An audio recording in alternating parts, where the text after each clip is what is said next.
Isang magandang at mapagpalang araw sa inyong lahat, mga minamahal naming tagapakinig.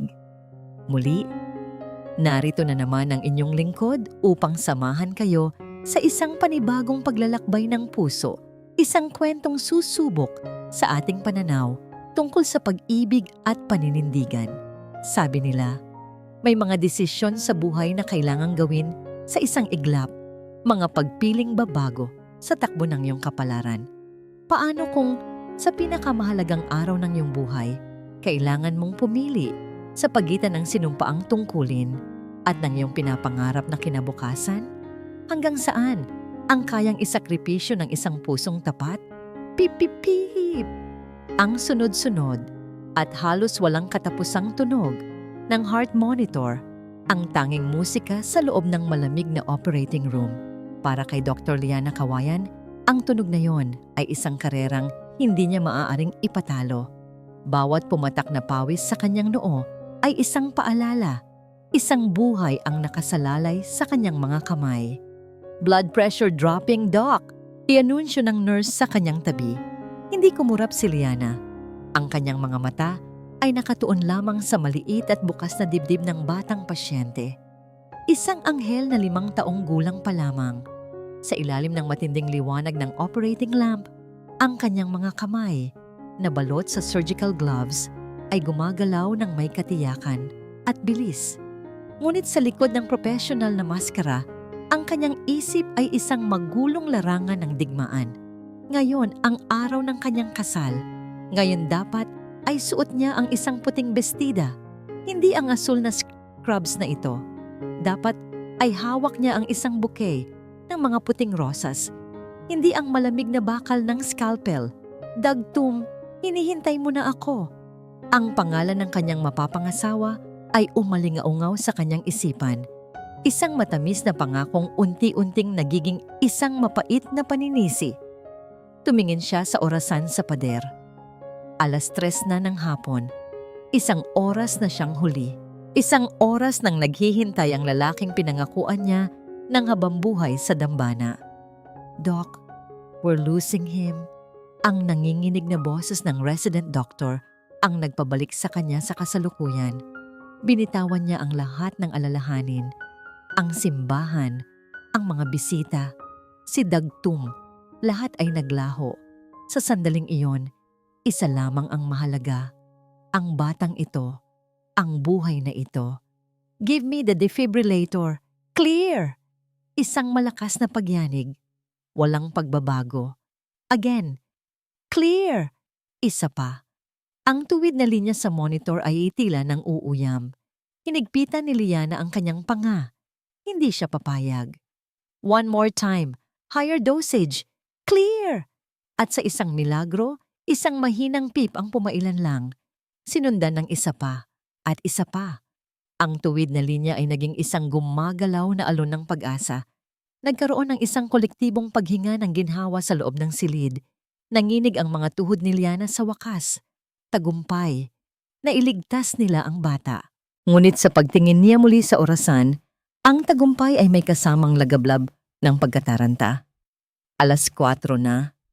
Kayo na ang bahala dito. Mabilis niyang sabi habang tinatanggal ang kanyang madugong gloves at surgical mask.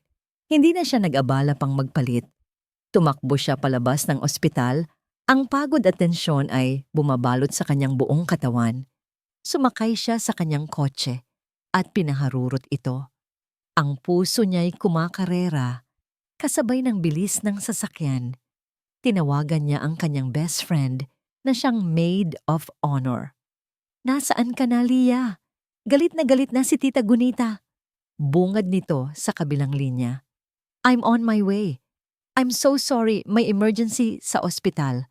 Pakisabi kay Dagtum, parating na ako. Pakiusap niya. Ang boses ay nanginginig.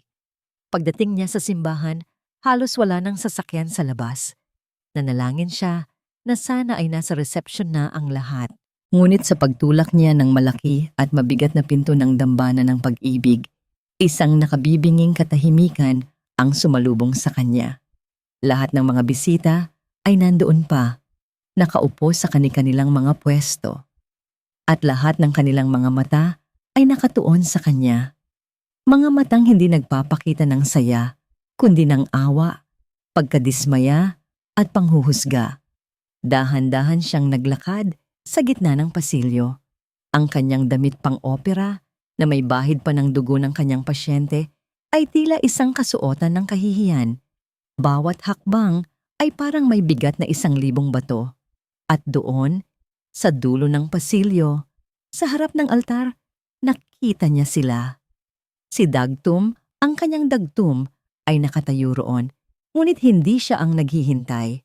Sa tabi nito ay isang babaeng nakasuot ng napakagandang bestida, si Marahuyo Silang, ang pinsan nitong matagal nang may lihim na pagtingin sa kanya.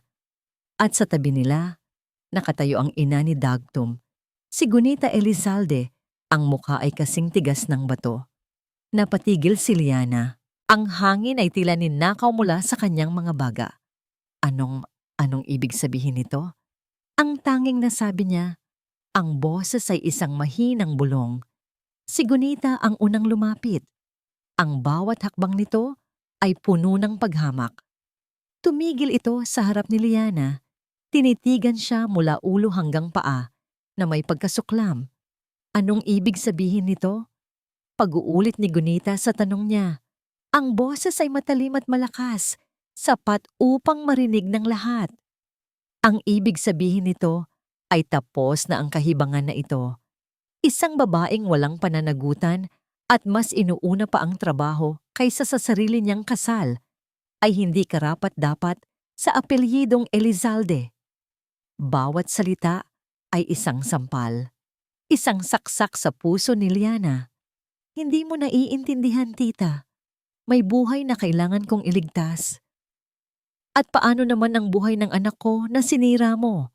Sigaw ni Gunita. Ang kahihiyang idinulot mo sa aming pamilya. Mabuti na lamang at narito si Marahuyo, isang tunay na dalaga na nauunawaan ang kanyang tungkulin. Tumingin si Liana kay Dagtum, naghahanap ng tulong ng kahit anong pagtatanggol. Ngunit ang lalaking minahal niya ay nag-iwas lamang ng tingin, isang duwag na hindi kayang salubungin ang kanyang mga mata.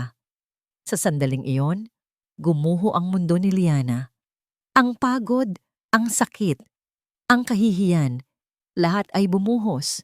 Nakatayo siya roon, mag-isa sa gitna ng daan-daang mapanghusgang mata, tinalikuran ng lalaking pinangakuan niya ng lahat.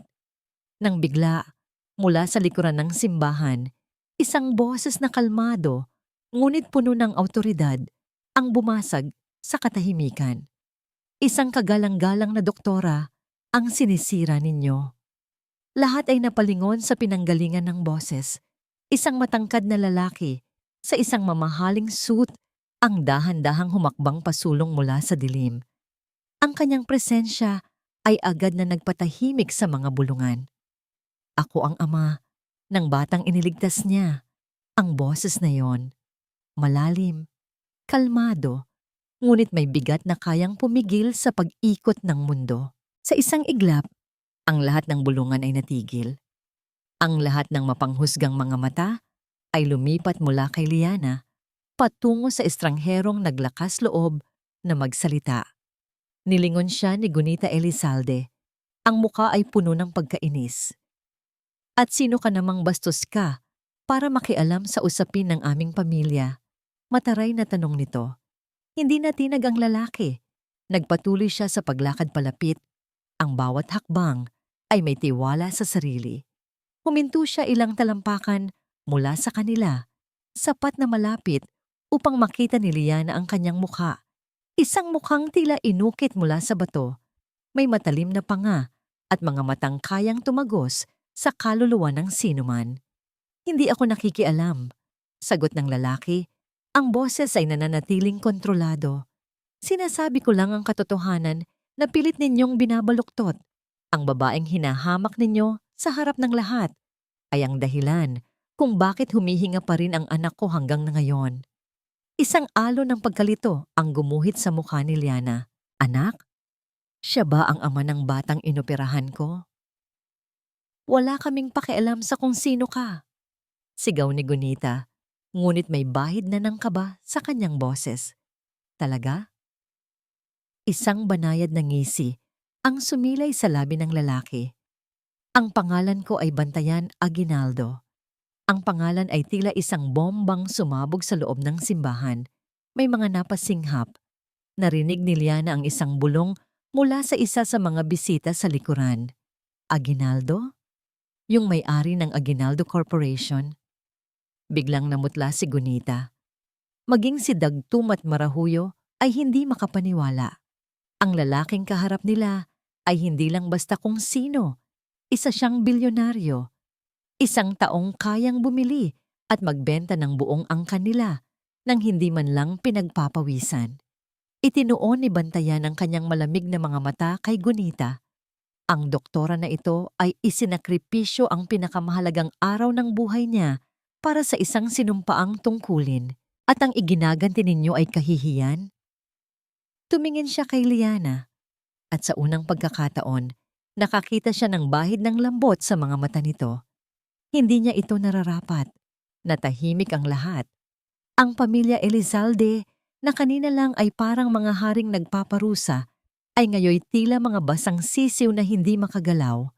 Sa katahimikang yon, humakbang palapit si Bantayan kay Liana. Ang mundo niya ay tila umiikot. Ang nararamdaman niya ay hindi na lang sakit at kahihiyan, kundi isang matinding pagkalito. Hinubad ni Bantayan ang kanyang mamahaling itim na coat at maingat na ipinatong sa mga balikat ni Liana. Ang init mula sa damit na may amoy ng mamahaling pabango ay tila isang yakap na humaplos sa kanyang nanginginig na katawan. Tinakpan nito ang kanyang surgical scrubs. Tinakpan nito ang mga mantsa ng dugo. Tila tinatakpan nito ang kanyang kahihiyan. Halika na, mahinang sabi nito. Hinawakan niya ang siko ni Liana nang may delikadesa, ngunit meron ding diin na nagsasabing hindi siya tumatanggap ng pagtanggi. Walang nagawa si Liana kundi magpatangay. Habang naglalakad sila pabalik sa pasilyo, palayo sa altar na dapat sana'y magiging saksi sa kanyang kaligayahan, narinig niya ang mga bulungan na ngayon ay puno na ng awa at pagkamangha. Hindi niya nilingon si Dagtum. Ayaw na niyang makita ang mukha nito. Sa mga sandaling iyon, ang tanging alam niya ay ang bigat ng coat sa kanyang balikat at ang kamay ng estrangherong gumagabay sa kanya palayo sa pinakamasakit na sandali ng kanyang buhay. Paglabas nila ng simbahan, isang itim at makintab na kotse ang naghihintay. Pinagbuksan siya ng pinto ni Bantayan. Pumasok siya ng walang imik, tila isang manikang walang sariling pag-iisip. Nang makapasok na rin si Bantayan sa driver's seat at isinara ang pinto, ang lahat ng ingay mula sa labas ay naglaho. Sa loob ng sasakyan, ang tanging naririnig ay ang marahan at halos di napapansing ugong ng makina, ang katahimikan. At sa katahimikang yon, bumigay si Liana. Ang mga luhang kanina pa niya pinipigilan ay bumuhos na parang isang sirang dam. Ang mga hikbi na kinimkim niya sa kanyang dibdib ay kumawala. Humagulgol siya, isang pag-iyak na puno ng sakit, ng pagkabigo, ng kahihiyan. Niyakap niya ang kanyang sarili, ang kanyang mga balikat ay nanginginig sa tindi ng kanyang pighati. Ang kanyang paningin ay nanlabo dahil sa walang tigil na pag-agos ngayong luha. Gumuho ang lahat ng pangarap niya sa loob lamang ng isang hapon. Hindi nagsalita si Bantayan. Hinayaan lang siya nitong ilabas ang lahat. Pagkaraan ng ilang sandali, may iniabot ito sa kanya. Isang malinis at puting panyo. Kinuha niya iyon nang hindi tumitingin. Sunod niyang naramdaman ang isang bote ng tubig na inilagay sa kanyang kamay. Nang medyo humupa na ang kanyang pag-iyak at mga hikbi na lang ang natira, sa wakas ay nagsalita si Bantayan. Ang boses niya ay mahinahon, walang bahid ng paghuhusga. Hindi mo kasalanan. Ang apat na salitang yon, simpleng-simple, ngunit para kay Liana, iyon ang pinakamahalagang bagay na kailangan niyang marinig sa buong mundo. Hindi paninisi, hindi panghuhusga, kundi pag-unawa. Muli na namang namuo ang luha sa kanyang mga mata, Ngunit sa pagkakataong ito, may kasama na itong pasasalamat. Habang pinupunasan niya ang kanyang mga luha, gamit ang panyong bigay nito, biglang umilaw at nag-vibrate ang kanyang cellphone sa bulsa ng kanyang scrubs. Kinuha niya ito, nanginginig pa rin ang mga kamay. Isang text message mula kay Dagtum. Nakatitig lamang siya sa screen sa mga salitang tila ng uuyam sa kanya. Patawarin mo ako, Liana. Kailangan nating mag-usap. Nakatitig si Liana sa screen ng kanyang telepono. Ang mga salita ni Dagtum ay tila mga lason na dahan-dahang kumakalat sa kanyang sistema. Patawarin mo ako. Kailangan nating mag-usap. Pagpapatawad. Paano niya mapapatawad ang isang kahihihiyang sinukat ng buong mundo? Huwag mong pansinin yan, ang mahinang sabi ni Bantayan mula sa driver's seat. Hindi niya namalayang nakatingin pala ito sa kanya. Ang mga mata ay may bahid ng pag-aalala. Itinago niya ang telepono. Ang katahimikan ay muling bumalot sa kanila habang binabagtas ng sasakyan ang mga kalsada ng lungsod ng Maharlika. Huminto sila sa tapat ng kanyang apartment building. Bago siya bumaba, hinubad niya ang mabigat na coat ni Bantayan at maingat itong tiniklop. Salamat, sabi niya. Ang boses ay bahagya ng lumalabas. Salamat sa lahat. Walang anuman, doktora. Sagot nito. Magpahinga ka na. Tumangulang siya at mabilis na bumaba ng sasakyan. Hindi na niya ito nilingon pa. Ang tanging gusto niya ay marating ang kanyang silid, magkulong, at hayaang lamunin siya ng dilim. Pagbukas niya ng pinto, isang mahigpit na yakap mula sa kanyang kasambahay at matalik na kaibigang siginhawa ang sumalubong sa kanya. Lia! Diyos ko, anong nangyari sa'yo? Narinig ko ang lahat sa mga pinsan ko na naroon. Sa yakap na yon, muling bumigay si Liana. Doon, sa piling ng taong tunay na nagmamalasakit sa kanya, ibinuhos niya ang lahat ng natitirang sakit. Kinabukasan, ang sakit ay napalitan ng isang mapurol na galit. Galit hindi lang sa pamilya Elizalde, kundi pati na rin sa sarili niya. Paano siya naging bulag? Paano niya hindi nakita ang kahinaan sa likod ng mga matatamis na salita ni Dagtum? Nagpasya siya, hindi para makipagbalikan, hindi para manumbat, kundi para sa sarili niya. Kailangan niya ng pagsasara. Kailangan niyang marinig ang katotohanan, gaano man ito kapait, upang tuluyan na siyang makalaya. Pumayag siyang makipagkita kay Dagtum sa isang maliit at tahimik na kapihan. Pagdating niya, naroon na ito naghihintay sa isang sulok. Ang itsura nito ay malayo sa makisig na lalaking dapat sana'y kanyang asawa. Magulo ang buhok nito, gusot ang damit, at may maitim na bilog sa ilalim ng mga mata. Tumingin ito sa kanya na puno ng pagsusumamo. Lia! Umupo si Liana sa tapat niya. Ang postura ay tuwid. Ang mukha ay walang emosyon. Bakit Dagtum? Iyon lang ang kanyang tanong.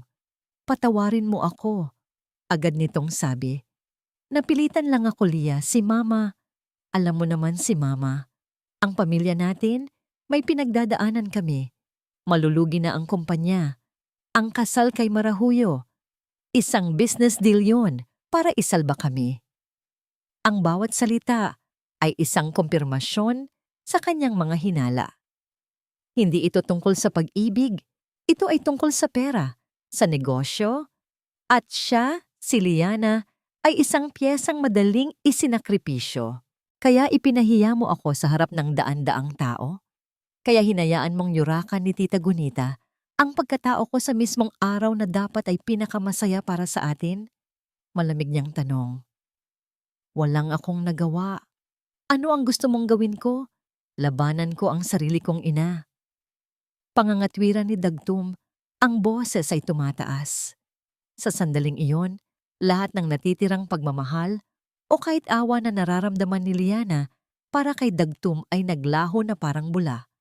Ang nakikita niya sa kanyang harapan ay hindi isang lalaking nagkamali, kundi isang duwag. Isang batang nagtatago sa likod ng palda ng kanyang ina. Dahan-dahan, hinubad ni Liana ang singsing na matagal nang nasa kanyang daliri. Ang engagement ring na simbolo ng mga pangakong napako. Inilapag niya ito sa mesa. Sa pagitan nilang dalawa, ang brilyante ay kumislap sa ilalim ng ilaw, isang malamig at walang buhay na kislap. Noong nasa operating room ako kahapon, Dagtum, may isang desisyon akong ginawa. Mahinahon niyang sabi, ngunit may bigat ang bawat salita.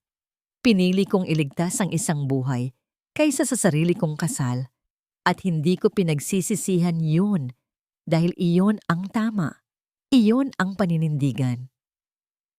Tumingin siya diretso sa mga mata ni Dagtum. At ikaw, ang pinili mo ay ang sarili mo, ang pera, ang takot. Hindi isang lalaking walang paninindigan ang gusto kong makasama habang buhay. Tumayo siya. Tapos na tayo. Iniwan niya si Dagtum doon, nakatulala sa singsing na nasa mesa. Sa paghakbang niya palabas ng kapihan, naramdaman niya ang isang kakaibang gaan. Masakit. Oo, pero malaya. Pag-uwi sa bahay, kumuha siya ng isang malaking kahon. Isa-isa niyang tinanggal ang mga litrato nila ni Dagtum na nakasabit sa pader. Inilagay niya sa loob ng kahon ang lahat ng alaala, mga regalo, mga sulat, lahat ng bagay na nagpapaalala sa kanya ng isang pag-ibig na akala niya ay totoo. Tahimik lang si ginhawa sa kanyang tabi.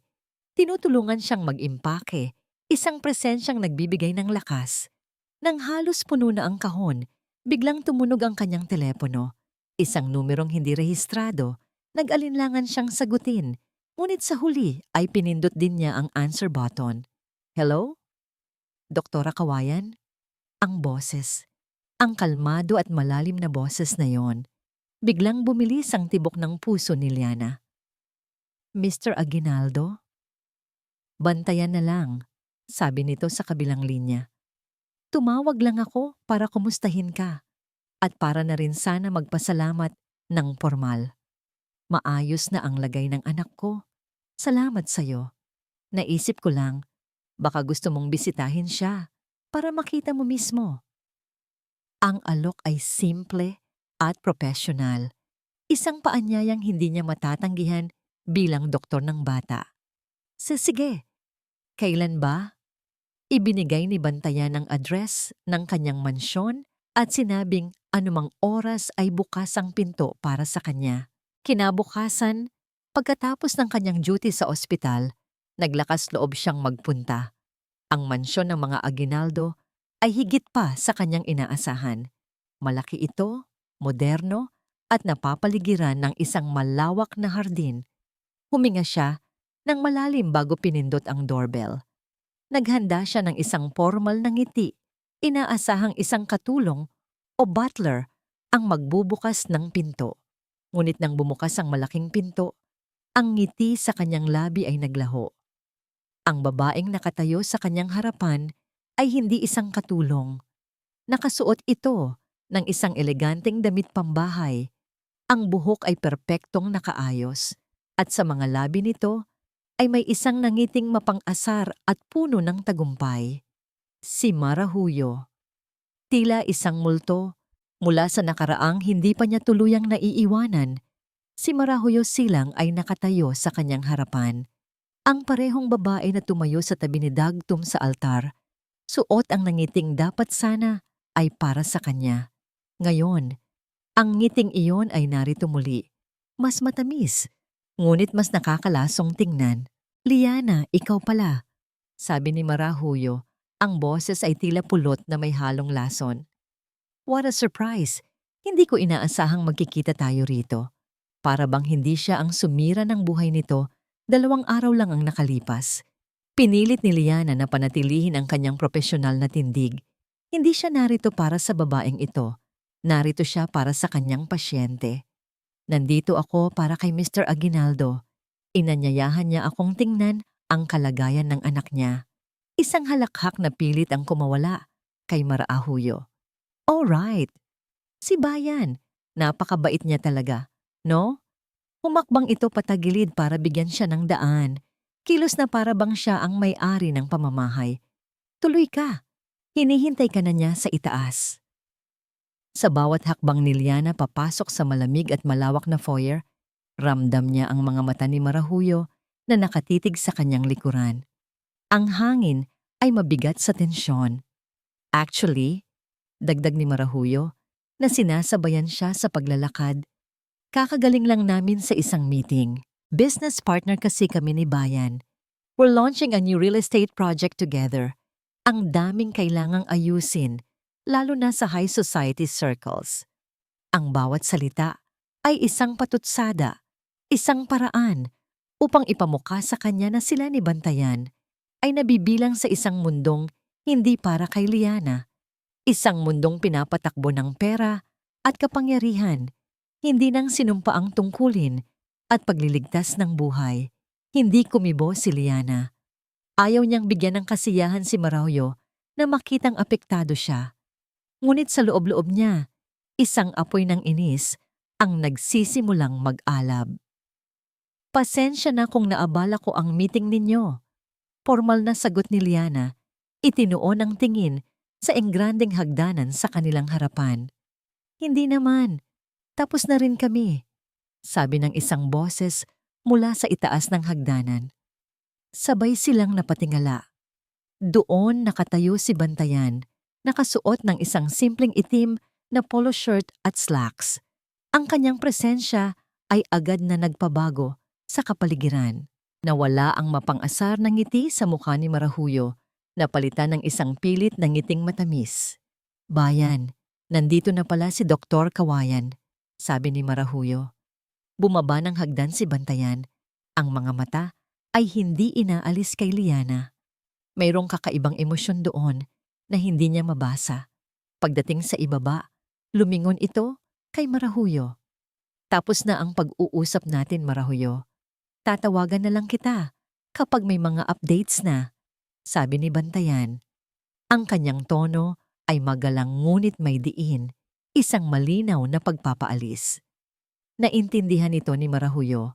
Ang kanyang mukha ay bahagyang umasim bago niya ito muling binalik sa isang pekeng ngiti. All right, I'll see you at the charity ball on Saturday then. Lumingon ito kay Liana. It was nice seeing you again, Doktora. At tuluyan na itong umalis. Nang magsara ang pinto, tila gumaan ang hangin. Hinarap ni Bantayan si Liana. Pasensya ka na roon. Umiling lang si Liana. Okay lang, para sa pasyente mo ako nandito. Tumango si Bantayan at iginiya siya paakyat sa hagdanan. Sumunod ka sa akin. Ang silid ni Huni ay kabaligtaran ng tensyon sa ibaba. Maliwanag ito, puno ng mga laruan, at may malaking bintanang nakatanaw sa hardin. Sa gitna ng silid, sa isang maliit na kama, ay nakahiga ang batang anghel na ipinaglaban niya. Gising ito, at nang makita siya, isang matamis na ngiti ang sumilay sa mga labi nito. Lahat ng inis at pag-aalala ni Liana ay naglaho. Lumuhod siya sa tabi ng kama. Hello, Huni. Ako si Dr. Liana. Kamusta na ang pakiramdam mo? Kinuha niya ang kanyang maliit na stethoscope at dahan-dahang inilagay sa dibdib ng bata. Ang tibok ng puso nito ay malakas at regular. Musika sa kanyang pandinig. Habang chinecheck niya ang vital signs nito, iniabot ng bata ang maliit nitong kamay at hinawakan ang isa sa kanyang mga daliri. Isang simpleng kilos, ngunit para kay Liana, tila nito pinagaling ang isang bahagi ng kanyang nasirang puso. Tumingala siya at nginitian ang bata. You're a very strong boy, alam mo ba yon? Mula sa kanyang kinatatayuan malapit sa pinto, tahimik na pinapanood ni Bantayan ang lahat. Hindi niya namalayan ang sarili niyang napapangiti. Ang paraan ng pakikitungo ni Liana kay Huni, puno ng lambing, ng tunay na pag-aalala, ay isang bagay na matagal na niyang hindi nakikita. Sa ilalim ng profesional na panlabas ng doktora, nakita niya ang isang pusong busilak. Samantala, sa isang mamahaling restaurant, nagkita sina Marahuyo at Gunita Elizalde. Umusok sa galit si Marahuyo habang ikinukwento ang nangyari. Hindi mo nakita kung paano niya ako paalisin, tita. Para akong basura. At ang Liana na yon, akala mo kung sinong santa. Kalma ka lang, sabi ni Gunita. Humigop ng kanyang tsaa. Ang kanyang mukha ay kalmado, ngunit ang mga mata ay nag-aapoy sa galit. Hindi pa tayo tapos sa kanya. Kung gusto niyang maging bayani, bibigyan natin siya ng isang kwentong sisira sa kanyang pagiging bayani. Anong ibig mong sabihin? Ang reputasyon ng isang doktor ang kanyang yaman, paliwanag ni Gunita. Paano kung malaman ng lahat na ang magaling na doktora ay isang taong pabaya? Isang babaeng itinakwil sa altar dahil sa kapabayaan at ngayon ay desperadang kumakapit sa isang bilyonaryo para lang makabangon? Isang masamang ngiti ang gumuhit sa labi ni Marahuyo. Gusto ko yan. Kinagabihan, pagkatapos ng isang mahabang araw sa ospital, habang pauwi na sana si Liana, tinawag siya ng head of surgery. Dr. Kawayan, can I have a word? Pumasok si Liana sa opisina nito na puno ng pagtataka. Inabutan siya ng kanyang superior ng isang folder. Nakatanggap kami nito kaninang umaga. Sabi nito, ang boses ay seryoso. Isang formal na reklamo, anonymous, tungkol sa work attitude mo at sa isang insidente ng di umano'y kapabayaan noong araw ng kasal mo. Binuksan ni Liana ang folder. Ang kanyang mga mata ay nanlaki sa nabasa. Ang mga kasinungalingan ay perpektong inilatag. Pinapalabas siyang isang kontrabidang walang puso. Nagsimulang manginig ang kanyang mga kamay. Nagsisimula pa lang ang laban. Nakatayo si Bantayan sa likod ng salaming pader ng kanyang opisina sa pinakatuktok ng Aguinaldo Tower. Mula roon, tanaw niya ang buong lungsod ng Maharlika, isang dagat ng mga kumikinang na ilaw sa ilalim ng takip silim.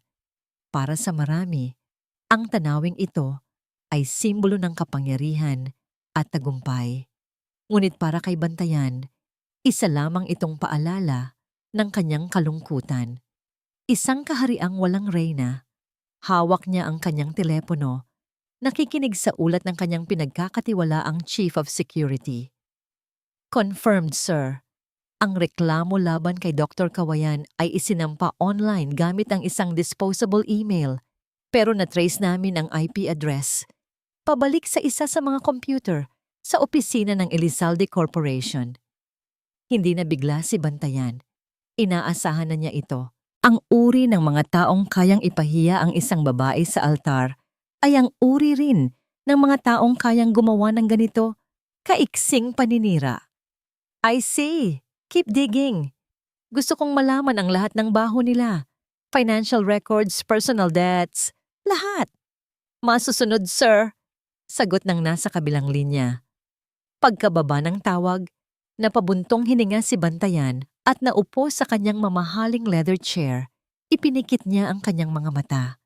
Sa dilim ng kanyang isipan, isang pamilyar na anino ang lumitaw. Isang aninong matagal na niyang pilit kinakalimutan. Ang anino ni Isabela, ang kanyang dating asawa, ang ina ni Huni, na pinili niyang ituring na patay na. Naalala niya ang kanilang mga unang taon, puno ng pag-ibig, ng mga pangako. Akala niya ay natagpuan na niya ang kanyang kakampi sa buhay. Ngunit dahan-dahan, nakita niya ang tunay na kulay nito. Ang pagmamahal nito ay may presyo. Ang mga ngiti nito ay may katumbas na bagong alahas, bagong kotse, bagong investment. Nabulag siya. O mas tamang sabihin, pinili niyang magbulag-bulagan. Ang huling alaala niya kay Isabela ay malinaw pa rin na parang kahapon lang nangyari.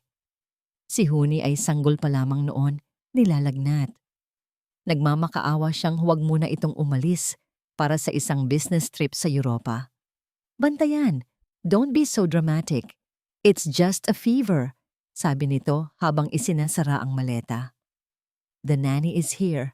He'll be fine. Hindi na ito bumalik. Ang tanging bumalik ay ang balita mula sa kanyang mga abogado. Nilimas ni Isabela ang isang malaking bahagi ng kanilang joint account at sumama sa isang European socialite. Iniwan siya. Iniwan nito ang kanilang anak na may sakit. Mula noon, nagtayo si Bantayan ng isang pader sa paligid ng kanyang puso. Natutunan niyang ang tiwala ay isang kahinaan at ang pag-ibig ay isang transaksyon. Lahat ng babaeng lumapit sa kanya ay may nakita siyang anino ni Isabela. Interesado sa kanyang pera, sa kanyang kapangyarihan, hindi sa kanya. Ngunit si Liana, iba kasi siya. Naalala niya ang eksena sa ospital. Ang determinasyon sa mga mata nito habang lumalaban para sa buhay ni Huni. Naalala niya ang itsura nito sa simbahan, sugatan at pinagtaksilan, ngunit may dignidad pa rin. At naalala niya ang lambing sa mga mata nito kanina habang hawak ang kamay ng kanyang anak. Wala siyang nakitang pagkagahaman kay Liana. Ang tanging nakita niya ay katapatan, isang katapatan sa tungkulin na humigit pa sa sarili nitong kaligayahan. Isang katapatan na kabaligtaran ng pagiging makasarili ni Isabela. At ngayon, ang babaeng ito ay sinisiraan dahil sa katapatan ding iyon. Isang apoy ng galit ang umakyat sa kanyang dibdib. Hindi niya papayagan, hindi sa kanyang pamamahala. Dinampot niya ang kanyang telepono at tinawagan ang isa sa mga miyembro ng Board of Directors ng San Roque Medical Center, isang matanang kaibigan ng kanyang ama. "Tito Albert, kamusta na?" Panimula niya. Matapos ang ilang minutong pagbabatian, sinabi niya ang kanyang pakay. "Mayroon akong isang pabor na hihingin. Meron kayong isang Dr. Liana Kawayan dyan." "Oo, siya nga. May isang walang basehang reklamo laban sa kanya. Gusto kong matiyak na hindi yun makakaapekto sa kanyang karera." "Oo, personal na pabor. Utang na loob. Salamat, Tito." Pagkababa ng tawag, nakaramdam siya ng bahagyang kapanatagan, ngunit alam niyang hindi ito sapat. Ang mga Elizalde, tulad ng mga ahas, ay aatake muli. Kailangan niya ng isang permanenteng solusyon, isang paraan para protektahan si Liana sa paraang hindi nito matatanggihan. Isang ideya ang pumasok sa kanyang isip, isang ideyang mapangahas, delikado.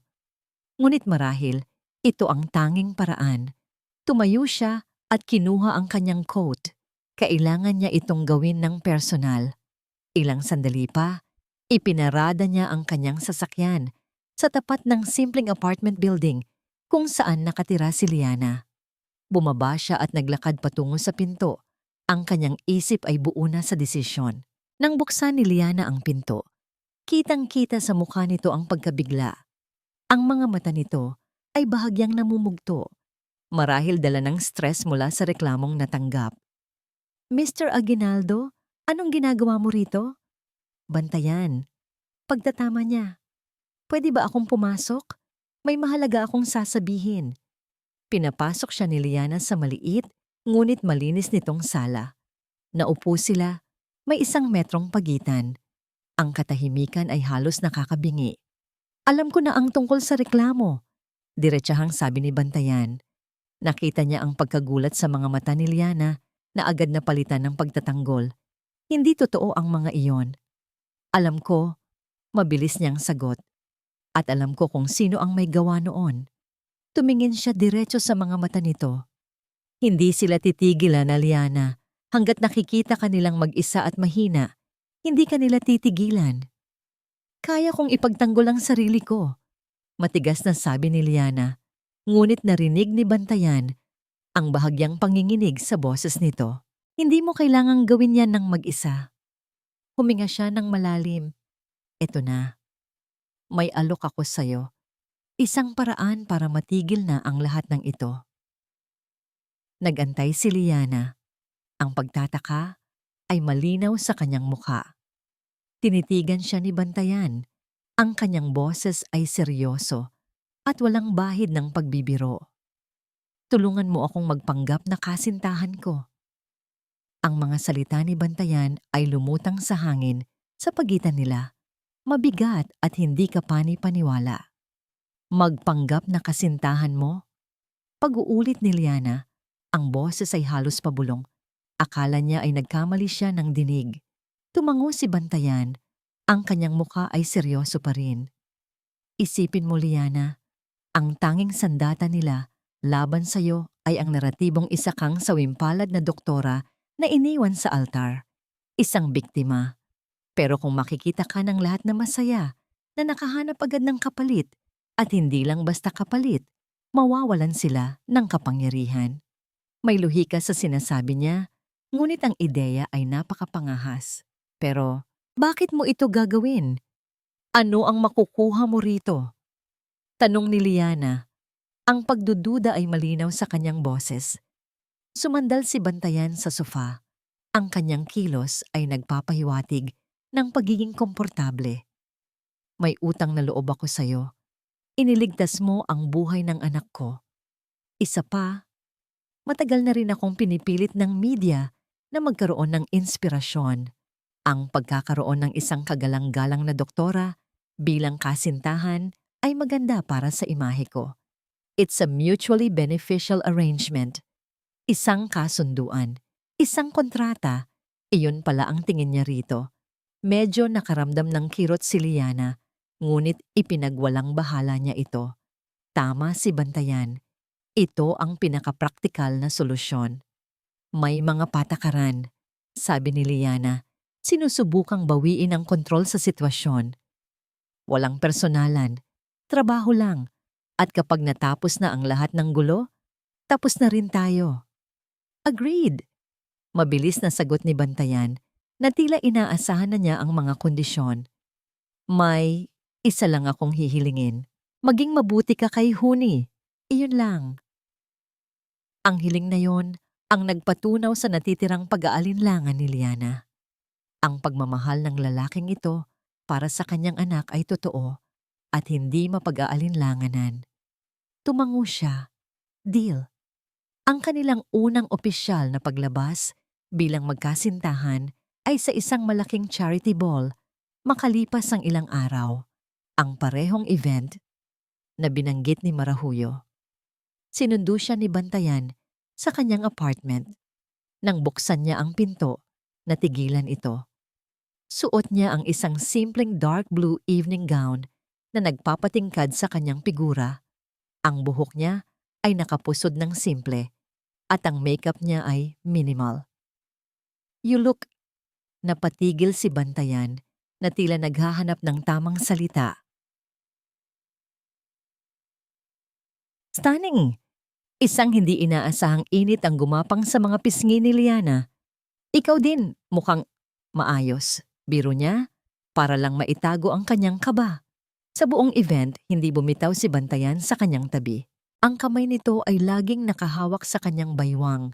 Isang kilos na nagpapakita ng pag-aari, ngunit nagbibigay din ng kakaibang pakiramdam ng seguridad. Lahat ng mata ay nasa kanila. Ang mga bulungan ay parang mga bubuyog. Nakita niya mula sa malayo ang nanlilisik na mga mata ni Marahuyo at ang hindi maipintang mukha ni Dagtum. Sa unang pagkakataon mula nang mangyari ang insidente sa simbahan, naramdaman ni Liana na siya ang may hawak ng kapangyarihan. Ngiti ka? Bulong ni Bantayan sa kanyang tainga. Ang mainit nitong hininga ay nagpadala ng kiliti sa kanyang batok. They're watching. Sumunod siya at isang nangiti ang sumilay sa kanyang mga labi. Ngunit habang tumatagal, ang ngiti ay hindi napilit. Nagsimula siyang mag-enjoy. Ang pag-uusap nila ni Bantayan ay dumadaloy ng natural. Natuklasan niyang sa likod ng seryosong anyo nito ay isang lalaking may matalas na pag-iisip at nakakatawang sense of humor. Ngunit ang mga tunay na pagsubok sa kanilang kontrata ay nangyayari hindi sa harap ng publiko, kundi sa mga pribadong sandali. Isang hapon ng linggo, inimbitahan siya ni Bantayan sa mansyon para sa isang family day. Pagdating niya, naabutan niya itong nakikipaglaro kay Huni sa malawak na hardin. Ang imahe ng makapangyarihang bilyonaryo ay naglaho, napalitan ng isang mapagmahal na ama na tumatawa habang hinahabol ang kanyang maliit na anak. Tita Lia! Sigaw ni Huni nang makita siya at tumakbo papalapit para yumakap sa kanyang mga binti. Ang salitang tita ay nagdulot ng kakaibang saya sa puso ni Liana. Lumuhod siya para maging kapantay ng bata. Hello, champ! Ang liksi mo namang tumakbo. Sumali siya sa kanilang paglalaro. Naghabulan sila, nagtago sa likod ng mga puno, at nagpagulong-gulong sa damuhan. Sa isang sandali, nadapa si Huni at nagsimulang umiyak. Sabay silang dinaluhan ni Bantayan. Habang chinecheck ni Liana ang gasgas sa tuhod ng bata, inabutan naman siya ni Bantayan ng panyo. Ang kanilang mga kamay ay nagdikit. Isang kuryente ang dumaloy sa pagitan nila. Nagkatinginan sila. Isang tinginan na mas matagal kaysa sa kinakailangan. Sa mga sandaling iyon, walang kamera, walang audience, walang kontrata. Tila sila isang tunay na pamilya. Gabi na nang magpaalam si Liana. Habang naglalakad sila ni Bantayan patungo sa pinto, ang katahimikan ay puno ng mga hindi masabing salita. "Thank you for today," sabi ni Bantayan. Ang boses ay mas malambing kaysa sa dati. "Huni, he's never been this happy." "Ako rin, nag-enjoy ako," aminado ni Liana. Nang nasa may pinto na sila, may isang hibla ng buhok na nalaglag sa mukha ni Liana.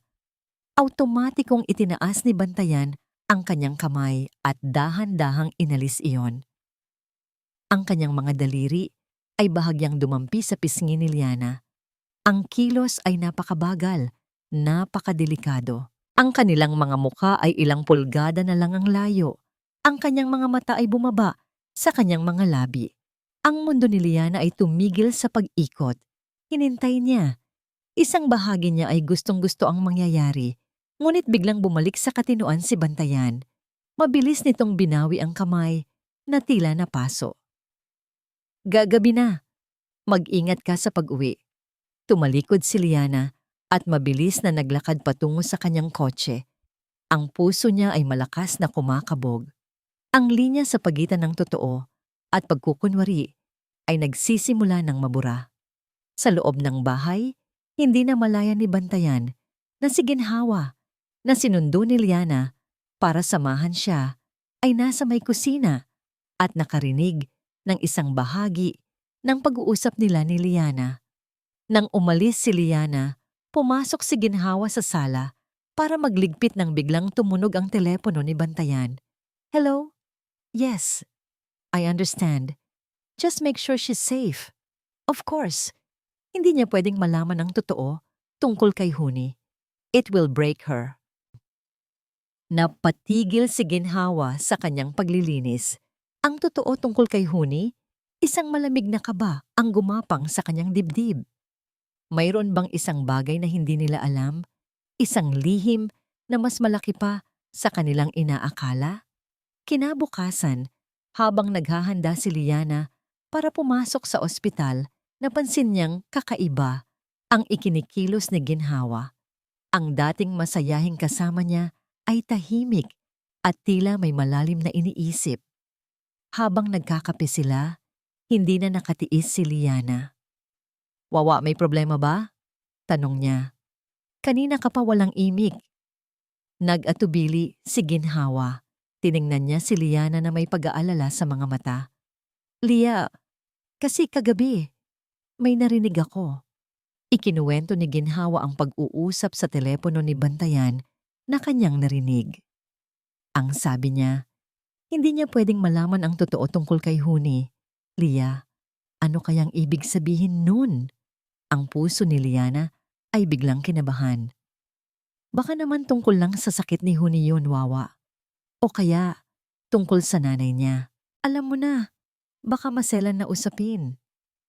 Sinubukan niyang mag-isip ng mga makatwirang paliwanag, ngunit ang mga salitang "ang totoo" ay paulit-ulit na umalingaw-ngaw sa kanyang isipan. Isang maliit na binhi ng pagdududa ang naitanim sa kanyang puso. Pinilit niyang ipagwalang bahala iyon. Ang kanilang relasyon ni Bantayan, kahit na peke, ay nagiging mas komportable. Nagkikita sila halos araw-araw. Minsan, sinusundo siya nito mula sa ospital. Minsan, magkakasama silang tatlo ni Huni na manonood ng sine. Ang mga kilos ni Bantayan ay hindi na tila bahagi ng isang script. Ang paraan ng pagtingin nito sa kanya, ang magaan na paghawak sa kanyang kamay, lahat ay nararamdamang totoo. At iyon ang nakakatakot. Nahuhulog na siya, hindi sa isang kasunduan, kundi sa isang lalaking may mga pader na kasing taas ng mga gusali nito. Samantala, sa kabilang panig ng lungsod, ang desperasyon ay nagsisimulang mamuo. Ang Elizalde Corporation ay nasa bingit na ng pagbagsak. Ang bawat araw na lumilipas, mas lumalaki ang kanilang mga utang. Sa isang marangyang silid, nagpulong muli si Gunita at Marahuyo.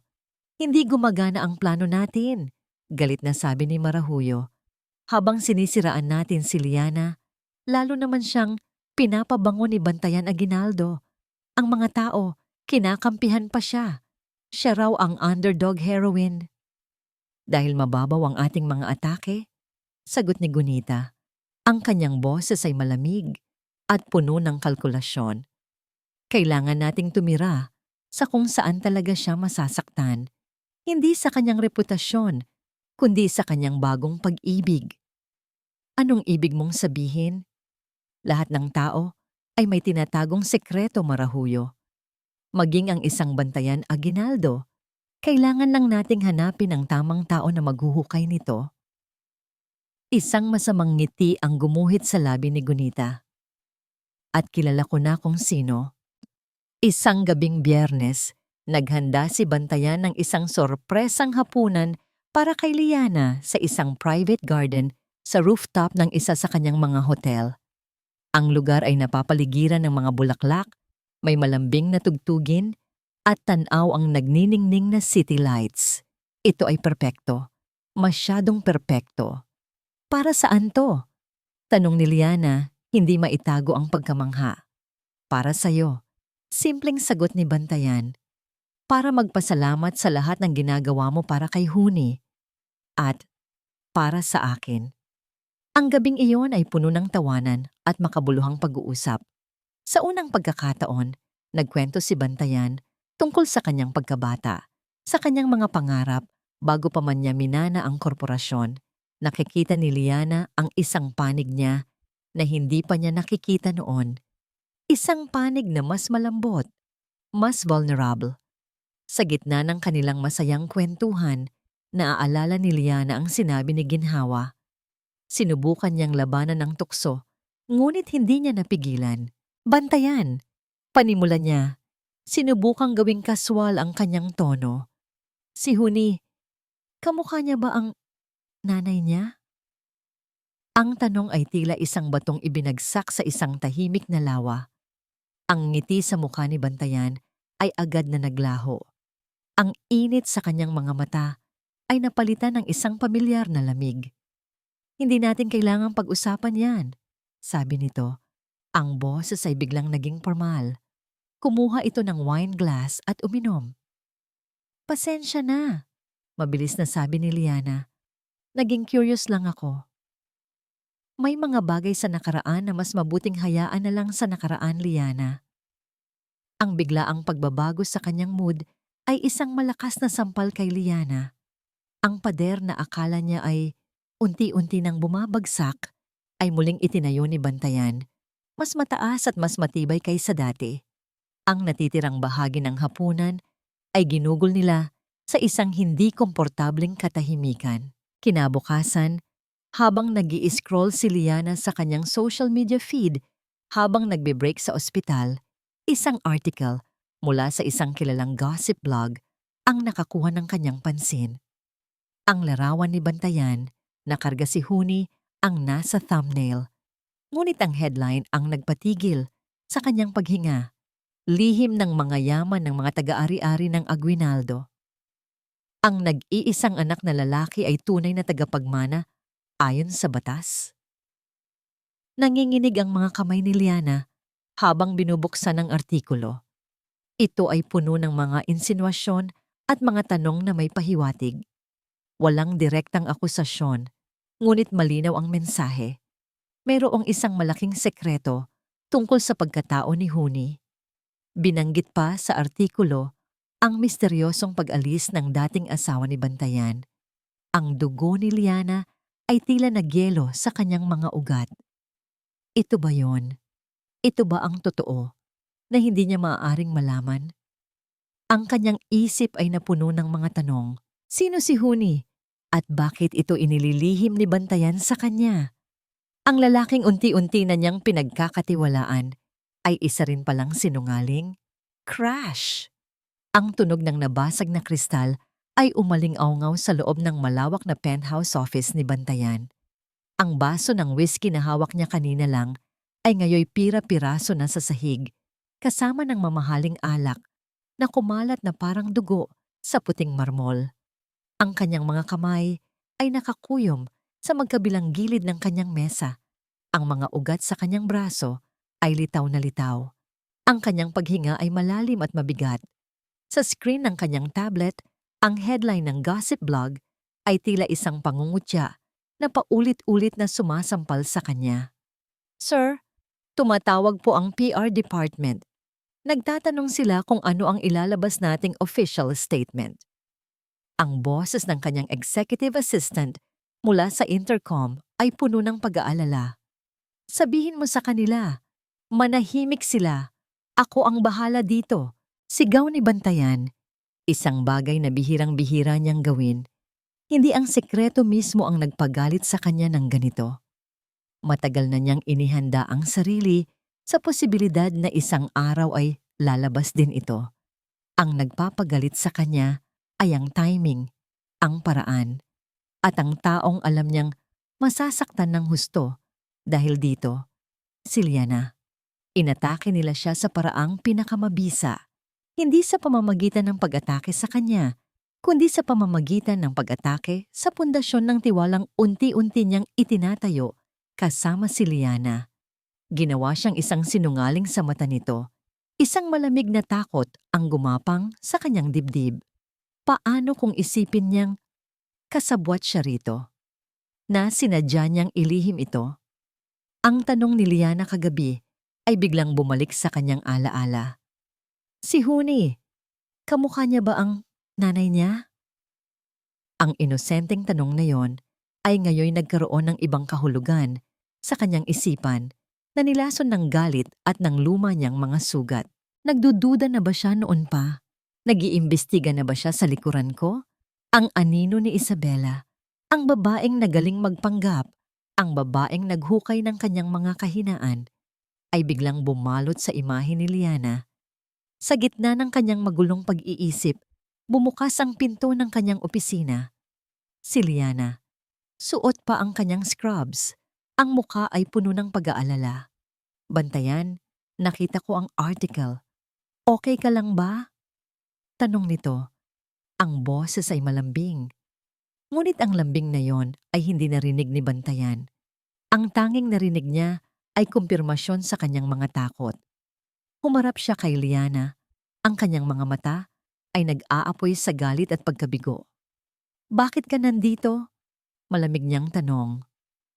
Para tingnan kung gaano kalaki ang pinsalang nagawa mo. Natigilan si Liana. Ang pag-aalala sa kanyang mukha ay napalitan ng pagkalito. Anong ibig mong sabihin? Anong pinsala? Isang mapait na tawa ang kumawala kay Bantayan. Huwag na tayong maglokohan, Liana. Kagabi lang, nagtatanong ka tungkol sa ina ni Huni. At ngayon, ito? Anong klaseng laro ito? Laro? Ang boses ni Liana ay tumaas. May halong sakit at hindi makapaniwala. Seryoso ka ba, Bantayan? Nag-aalala ako para sa'yo, para kay Huni. At ito ang iisipin mo, na ako ang may kagagawa nito? Sinabi ko bang magtanong ka tungkol sa nakaraan ko? Sigaw niya, ang kontrol na laging nariyan ay tuluyan nang nawala. Ang usapan natin ay isang kontrata, isang palabas. Bakit kailangan mong maghukay ng mga bagay na hindi mo dapat malaman? Bawat salita ay parang isang punyal na tumatarak sa puso ni Liana. Nakita niya ang pagbabago sa mga mata nito, mula sa pagkalito, patungo sa sakit, at sa huli, sa isang malamig na galit na katulad ng sa kanya.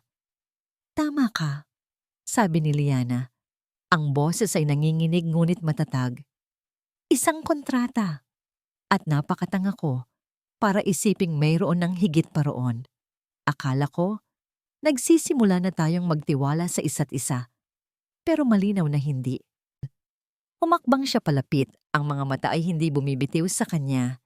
Pero para sabihin mo na ako ang may kagagawan nito, para pagdudahan mo ako matapos ang lahat, yan ang hindi ko matatanggap, Bantayan.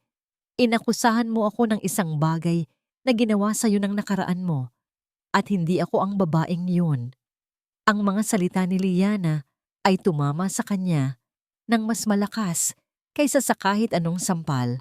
Natamaan siya sa katotohanan, ngunit ang kanyang pride, ang kanyang nasaktang ego ay hindi nagpatalo. Kung ganon, marahil ay mas mabuti nang itigil na natin ang kontratang ito. Sabi niya, ang mga salita ay lumabas bago pa niya ito mapigilan. Isang luhang pumatak mula sa mata ni Liana, ngunit mabilis niya itong pinunasan. Tumango siya. Ang kanyang mukha ay tila isang maskarang gawa sa yelo para itago ang kanyang nasirang puso. Sige, tapos na ang kontrata. Tumalikod siya at nagsimulang maglakad palayo. Bawat hakbang nito palayo sa kanya ay parang isang pagtibok ng pusong hindi na muling babalik. Gusto niyang bawiin ang kanyang mga sinabi. Gusto niyang habulin siya. Ngunit nanatili siyang nakatayo roon. Isang bilanggo ng sarili niyang galit at takot. Nang marating ni Liana ang pinto, lumingon siya sa huling pagkakataon. Sana balang araw, matututunan mong magtiwala ulit. Dahil kung hindi, habang buhay kang mag-iisa sa turing yan. At tuluyan na siyang umalis. Isinara ang pinto sa likuran niya at iniwan si Bantayan sa gitna ng mga abo ng relasyong sinunog nilang pareho. Paglabas ni Liana sa gusali, habang naglalakad siya sa sidewalk na tila isang zombie, walang malinaw na patutunguhan, isang pamilyar na boses ang pumigil sa kanya.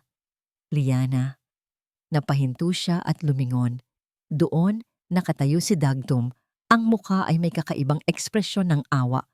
At, tagumpay? Nakita ko ang balita, sabi nito. Alam ko ang lahat. Halika, ilalayo kita sa kanya. Iligtas mo ang sarili mo mula sa isang lalaking puno ng kasinungalingan. Ang alok ni Dagtum ay tila isang linyang mula sa isang lumang pelikula. Isang prinsipe na sumusubok iligtas ang isang dalagang nasa kagipitan. Ngunit si Liana ay hindi na ang dalagang yon. Ang mga mata niya, na kanina lang ay puno ng luha, ay ngayoy nagpakita ng isang malamig at matatag na determinasyon. Tiningnan niya si Dagtum mula ulo hanggang paa. Nakita niya hindi ang isang tagapagligtas, kundi ang unang taong nagtulak sa kanya sa bangin. Ang ugat ng lahat ng sakit na ito. Iligtas ang sarili ko? Mahinahon niyang sabi, ngunit may talim ang bawat salita. Mula kanino, Dagtum? Sa isang lalaking nasaktan kaya nakapanakit? O mula sa isang lalaking duwag na ipinagpalit ako para sa pera at hinayaang yurakan ng sarili niyang ina ang pagkatao ko? Natigilan si Dagtum. Ang pagiging kampante sa kanyang mukha ay napalitan ng pagkagulat. Huwag kang magkunwaring nagmamalasakit ka sa akin. Pagpapatuloy ni Liana. Ang problema dito ay hindi lang si Bantayan. Kayo ang nagsimula ng lahat ng ito. Humakbang siya palapit. Ang kanyang tingin ay hindi natitinag. Kaya pwede ba? Umalis ka na sa harapan ko. Dahil sa aming dalawa ni Bantayan, mas malaki ang kasalanan mo sa akin. Walang nagawa si Dagtum kundi mapaatras sa tindi ng kanyang mga salita. Tumalikod si Liana at naglakad palayo. Iniwan si Dagtum na nakatayo roon, talunan at kahiyahiya. Hindi na niya gustong makita pa ang anino nito kahit kailan. Naglakad siya ng walang patutunguhan, hinayaan ang malamig na hangin ng gabi na haplusin ang kanyang namumulang mga pisngi. Ang galit niya kay Dagtum ay panandaliang nagbigay sa kanya ng lakas, ngunit nang siya'y mag-isa na, ang sakit ng pag-aaway nila ni Bantayan ay bumalik. Mas matindi pa kaysa kanina. Hindi niya ininda ang sakit na idinulot ng mga kasinungalingan sa blog. Ang mas masakit ay ang kawalan ng tiwala ni Bantayan. Ang bilis nitong husgahan siya. Ang bilis nitong paniwalaan na kaya niya itong saktan. Sa halip na umuwi, sa ospital siya dumiretso. Ibinuhos niya ang kanyang sarili sa trabaho, ang tanging bagay na alam niyang hindi siya iiwan o pagtataksilan. Nag-overtime siya, tinanggap ang lahat ng kaso hanggang sa ang kanyang katawan ay halos bumigay na sa pagod. Ito ang kanyang paraan ng pagtakas. Samantala, sa penthouse office, matagal nang umalis si Liana, ngunit si Bantayan ay nanatiling nakatayo roon, napapaligiran ng katahimikan at ng basag na kristal sa sahig. Ang mga salita ni Liana ay umalingaw-ngaw sa kanyang isipan. Inakusahan mo ako ng isang bagay na ginawa sa iyo ng nakaraan mo, at hindi ako ang babaeng yun. Napaupo siya. Ang kanyang ulo ay napasabunot sa kanyang mga kamay. Ano ang nagawa ko? Ang galit ay napalitan ng isang malalim na pagsisisi. Naging bulag siya. Ang takot na masaktan muli ang nag-udyok sa kanya na saktan ang taong nagsisimula na niyang mahalin.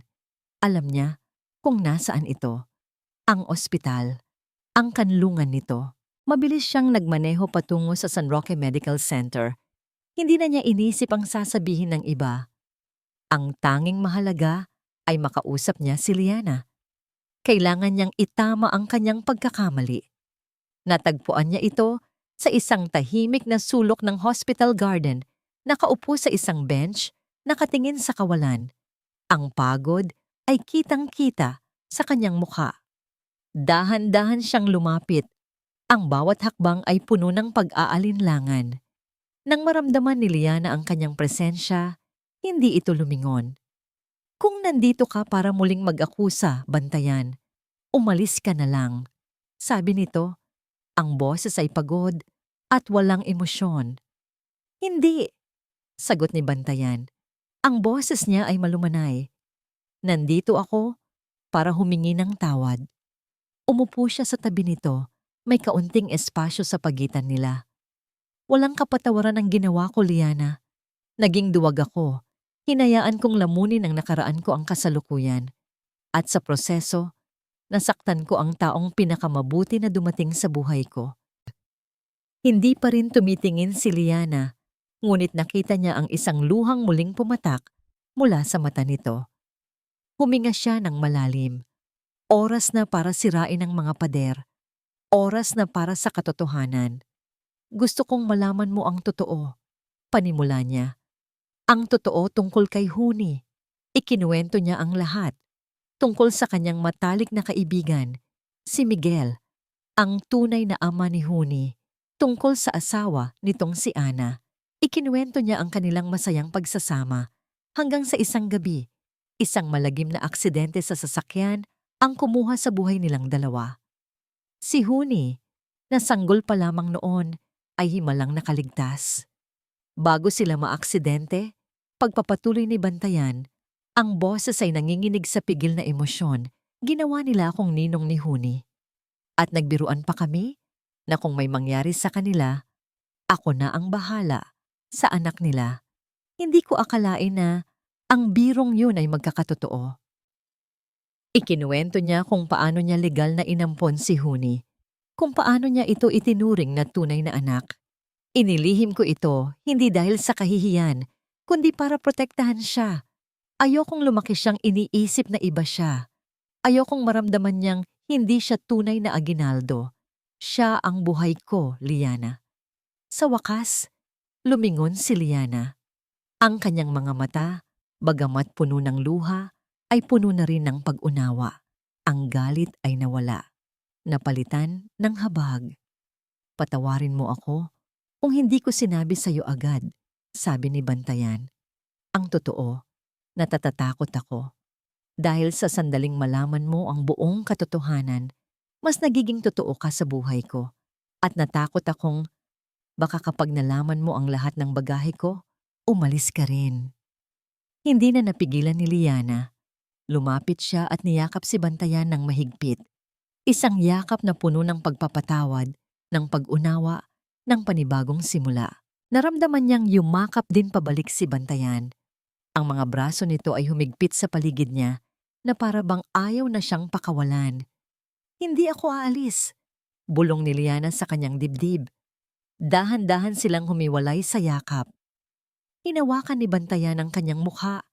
Ang mga hinlalaki nito ay marahang pinupunasan ang kanyang mga luha. Ang kanilang mga mata ay nagtagpo. Wala ng mga pader. Wala ng mga sikreto. Tanging 2 taong sugatan na naghahanap ng lunas sa isa't isa. At sa tahimik na hardin na iyon, sa ilalim ng liwanag ng buwan, dahan-dahang inilapit ni Bantayan ang kanyang mukha at ibinigay ang kanilang unang tunay na halik. Isang halik na hindi para sa publiko, hindi bahagi ng isang kontrata. Isang halik na puno ng pagsisisi, ng pasasalamat, at higit sa lahat, ng pag-ibig na sa wakas ay malaya na. Habang sila'y nasa ganoong sitwasyon, nag-vibrate ang telepono ni Bantayan sa kanyang bulsa. Binaliwala niya ito, ngunit makulit ang tumatawag. Nang silipin niya, ito ang kanyang Chief of Security. Mayroon itong isang mahalagang update. Sir, nakuha na po namin. Isang voice recording, ang pag-uusap ni Marahuyo Silang at ng blogger na nag-publish ng article. Malinaw na malinaw ang pagbabayad. Ang balitang dala ng Chief of Security ni Bantayan ay ang hudyat na kailangan nila. Hindi na sila ang magiging biktima. Oras na para bawiin ang kanilang kapayapaan. Sa sumunod na 2 araw, kumilos sila ng may plano at katiyakan.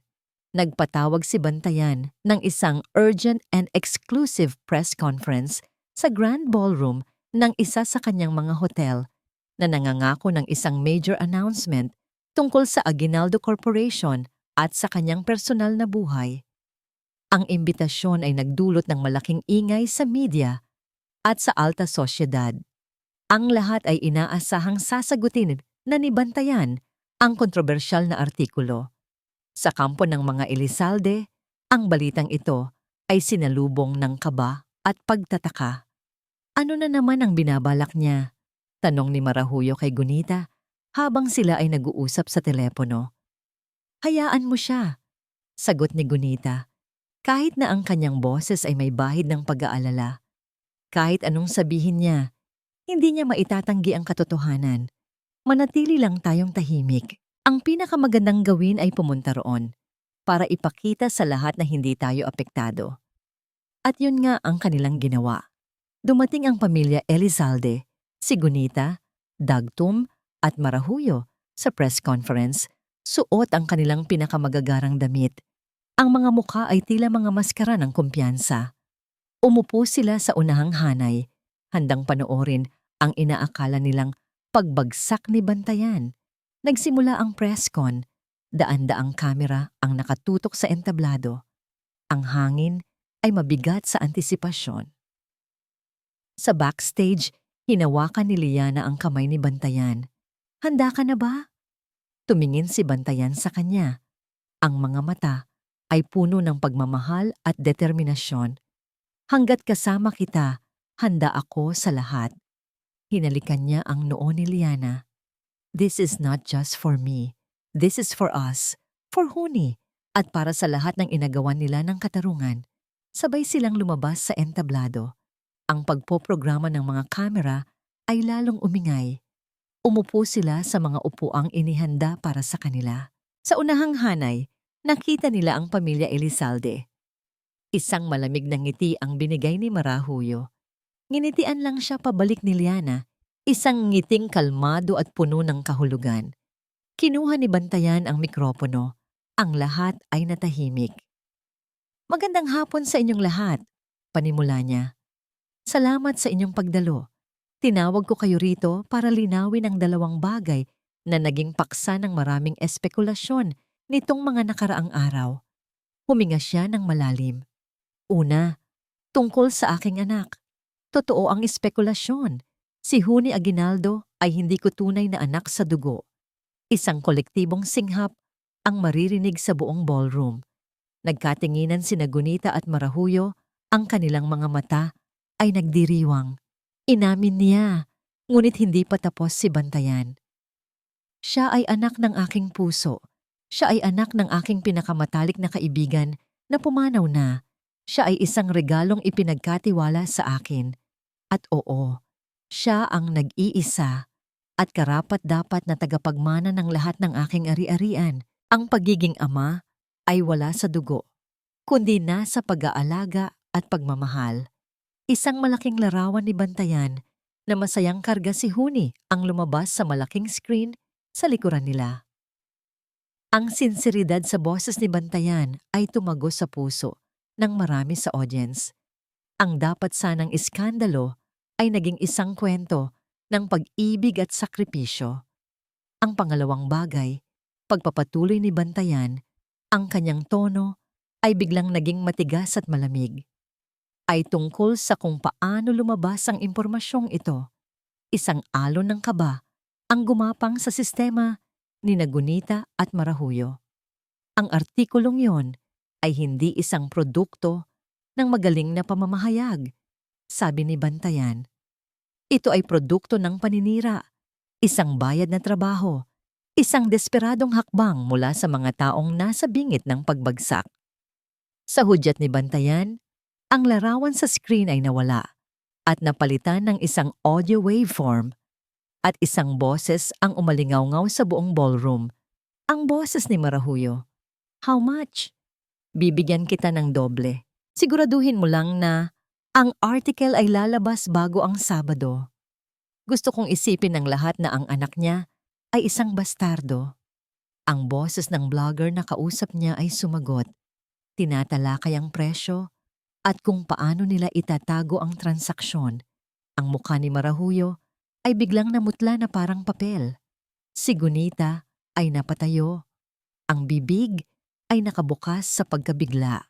Si Dagto may napayuko, nais na lamang na lamunin siya ng lupa. Ngunit hindi pa doon natapos. Kasunod ng recording, mga dokumento naman ang lumabas sa screen, mga bank statement, loan defaults, at mga notice of foreclosure. Lahat ay nagpapatunay na ang Elizalde Corporation ay baon na sa utang at malapit ng mabankrupt. Ang kasal ni Dagtum at Marahuyo, ang paninira kay Liana. Lahat ay bahagi ng isang desperadong plano para makakapit sa kapangyarihan. Ang buong ballroom ay nagkagulo. Ang mga kamera na kanina'y nakatutok sa entablado ay ngayoy nakatutok na lahat sa naghihirap na pamilya Elizalde. Sila na ngayon ang nasa ilalim ng nakakapasong liwanag ng paghuhusga. Hindi makapagsalita si Gunita. Napaupo na lamang siya. Ang kanyang katawan ay nanginginig. Si Marahuyo ay napatakip ng mukha at nagsimulang umiyak sa kahihiyan. Si Dagtum ay nanatiling nakayuko. Talunan. Sa entablado, tumayo si Liana at kinuha ang isa pang mikropono. Ang kanyang boses ay kalmado ngunit matatag. Ako po si Dr. Liana Kawayan. Ako ang babaeng ipinahiya nila sa altar.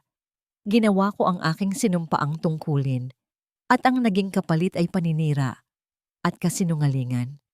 Ngayong araw, ang katotohanan ang nanalo. Sa gitna ng kaguluhan, tumayo si Bantayan. Lumapit siya kay Liana. Ang lahat ng ingay ay tila naglaho. Ang tanging nakikita niya ay ang babaeng tumayo sa kanyang tabi. Ang babaeng nagturo sa kanya kung paano muling magtiwala. Sa harap ng daan-daang kamera, sa harap ng buong mundo, dahan-dahang lumuhod si Bantayan. Sa harap ni Liana, kinuha niya ang kamay nito. Mula sa kanyang bulsa, inilabas niya ang isang maliit na kahon at binuksan ito. Sa loob, isang singsing na may kumikinang na diamante. Hindi ito kontrata, Liana. Hindi ito palabas. Sabi niya, ang kanyang boses ay puno ng emosyon. Ito ay totoo. Papayag ka bang pakasalan ako? Sa gitna ng nakakasilaw na flash ng mga kamera at ng papalakas na ugong ng mga bulungan, ang mundo ni Liana ay lumiit at tumahimik. Ang tanging nakikita niya ay ang lalaking nakaluhod sa kanyang harapan. Ang tanging naririnig niya ay ang tibok ng sarili niyang puso na tumutugma sa sinseridad na nakikita niya sa mga mata ni Bantayan. Ang mga mata nito ay hindi na nagtatago sa likod ng mga pader ng yelo. Ang mga ito'y bukas, nangungusap, at puno ng isang pag-ibig na mas matatag pa sa anumang unos na kanilang pinagdaanan. Namuo ang luha sa kanyang mga mata, ngunit hindi ito luha ng pighati o sakit, kundi luha ng purong kaligayahan at pasasalamat. Ang lahat ng kahihiyan, lahat ng pagdududa, lahat ng sakit, lahat ay tila naglaho, napalitan ng isang mainit at nagniningning na liwanag. Dahan-dahan siyang tumango. Hindi niya kailangan ng malalakas na salita. Oo, bulong niya. Isang salitang para lamang sa kanilang dalawa. Kahit na ang buong mundo ay nakikinig. Oo, papakasalan kita. Isang napakatamis na ngiti ang sumilay sa mga labi ni Bantayan.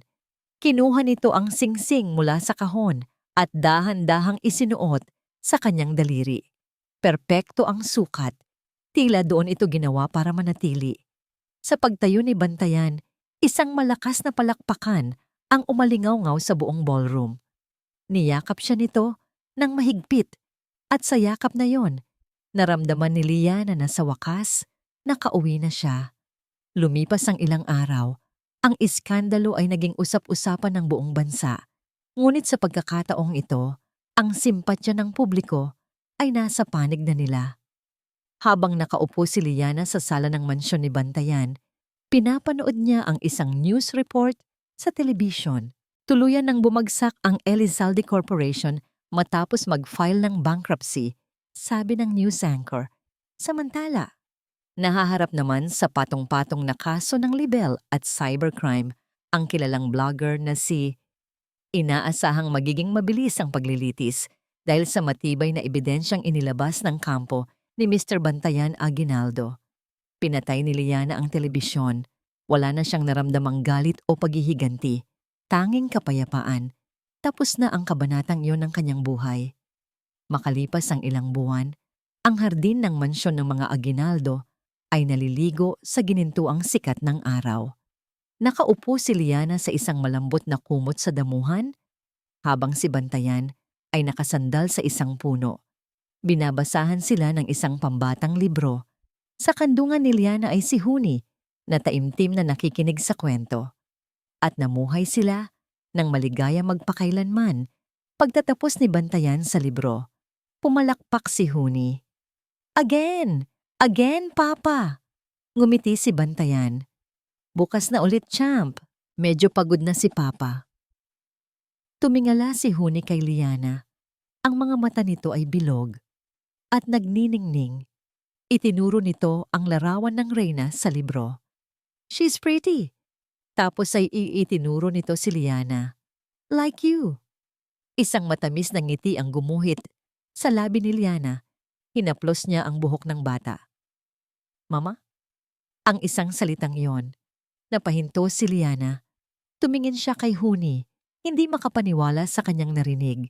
Tumingin siya kay Bantayan na ang mga mata ay ngayoy nangingilid na rin sa luha ng kaligayahan. Anong sabi mo, anak? Tanong ni Liana. Ang boses ay nanginginig. Ngumiti si Huni ng buong tamis at inulit ito ng mas malinaw. Mama, I love you, Mama. Niyakap siya nito ng mahigpit sa leeg. Niyakap ni Liana pabalik ang bata. Ang mga luha ng kaligayahan ay malayang dumadaloy sa kanyang mga pisngi. Hinaplos ni Bantayan ang kanilang likod. At sa sandaling iyon, sa ilalim ng mainit na sikat ng araw, sila ay hindi na 3 taong pinagtagpo ng tadhana. Sila ay isang pamilya, buo at totoo. Isang gabi, habang naghahanda sila para sa hapunan, biglang tumunog ang telepono ni Liana. Isang emergency call mula sa ospital, isang multiple car collision.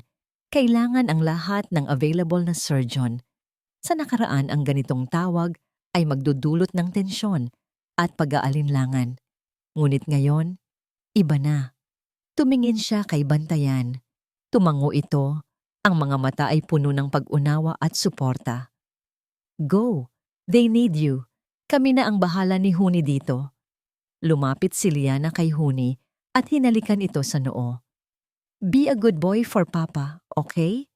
Babalik agad si Mama. Hinalikan niya si Bantayan sa mga labi. Isang halik na puno ng pagmamahal at pangako. I love you. I love you more. Mag-ingat ka. Sagot nito. Habang naglalakad si Liana palabas ng pinto, dala ang kanyang medical bag, isang ngiti ang nasa kanyang mga labi. Hindi na niya kailangang pumili sa pagitan ng kanyang sinumpaang tungkulin at ng kanyang personal na buhay. Natagpuan niya ang isang pag-ibig na nauunawaan ng pareho. Sa pagharurot niya ng kanyang sasakyan, patungo sa ospital, patungo sa mga buhay na naghihintay na kanyang iligtas, alam niya sa kanyang puso na pagkatapos ng mahabang gabi, mayroon siyang isang mainit at masayang tahanan na naghihintay sa kanyang pagbabalik. Ang liwanag sa dulo ng madilim na lagusan ay hindi lamang isang pag-asa, ito na ang kanyang katotohanan. Sa pagtatapos ng ating kwento, isang mahalagang aral ang naiiwan sa ating mga puso. Ang tunay na halaga ng isang tao ay hindi nasusukat sa yaman o katayuan, kundi sa kanyang paninindigan at busilak na kalooban. Pinatunayan ni Liana na ang pagpili sa tama, kahit na ito'y mahirap at masakit, ay ang tanging daan patungo sa tunay na kaligayahan. Ang kabutihan ay isang ilaw na kahit kailan ay hindi kayang patayin ng dilim ng paninira at paghuhusga. At ang pag-ibig na isinilang mula sa paggalang at pasasalamat ay ang pinakamatibay na pundasyon ng isang pamilya. Maraming salamat po sa inyong walang sawang pagsubaybay sa kwento ni Liana at Bantayan. Sana po ay napulutan ninyo ng inspirasyon at aral ang kanilang paglalakbay. Nais po naming malaman kung anong klaseng kwento naman ang gusto ninyong marinig sa susunod. Nais nyo ba ng isang pag-ibig na may halong komedya o mas marami pang madamdaming drama na tulad nito? Mangyaring i-comment lamang po sa ibaba ang inyong mga mungkahi. Ang inyong boses ay napakahalaga sa amin. Hindi dito nagtatapos ang ating paglalakbay. Marami pa pong kwentong kasing ganda at mas puno ng aral dito sa aming channel. Kung nagustuhan nyo ang kwentong ito, i-like, i-share sa pamilya at mga kaibigan, at mag-subscribe na rin para lagi kayong updated sa mga susunod pa naming kwento. I-click nyo ang notification bell para kayo ang unang makarinig kapag may bago kaming upload. Pagpalain po kayo ng Panginoon, kayo at ang inyong buong pamilya. Hanggang sa muli!